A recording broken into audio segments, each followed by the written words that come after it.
With Zandvoort representing a more conventional Formula One track after the outlier of Spa, we seem to be back to a more conventional 2022 competitive order, now that the cars are carrying a more normal wing level.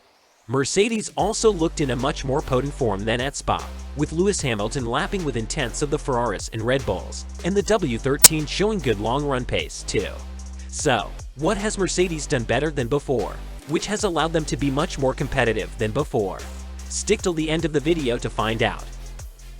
Mercedes faced one of their largest deficits of the season to Red Bull and Ferrari in Belgium, with Hamilton's best qualifying time 1.8 seconds behind Max Verstappen's quickest effort. But here at Zandvoort, it seems though the struggles are over for Mercedes, as both of their drivers were matching the leader's pace on quali and long-run stints. There seems to be several reasons for this, so let's discuss one by one.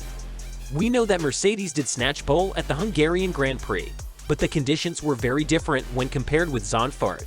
The Zandvoort track swoops and flows through the sand dunes, creating a roller coaster-like feel to the lap. The circuit is full of banks and blind corners, which requires the cars to run as low as possible to extract the best lap times possible.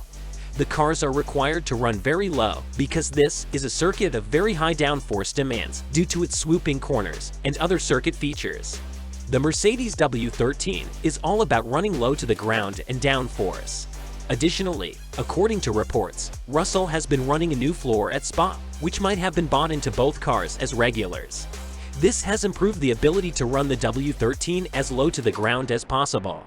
And porpoising has not been an issue, as we have seen the W13 on track, and the car is not porpoising hard as the Ferraris or the McLarens.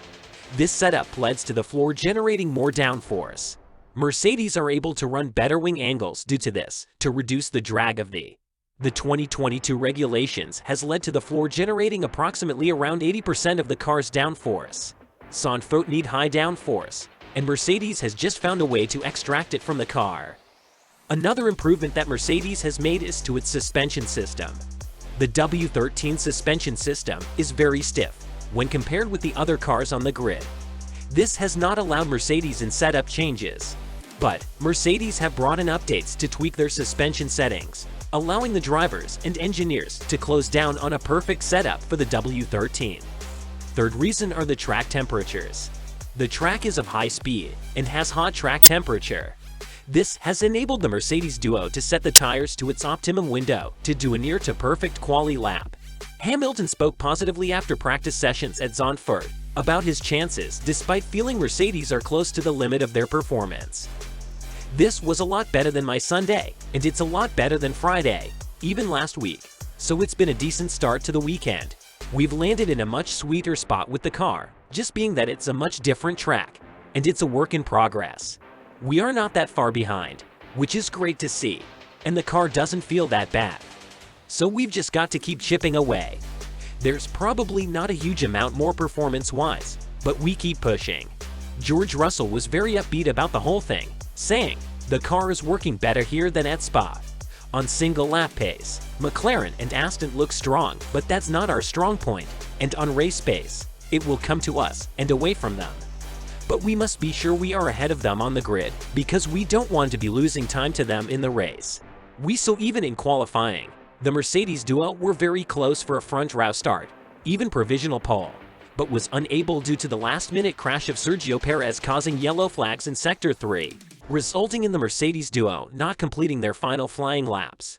But in their running, they showed great pace, mostly equaling the leaders. What do you guys think?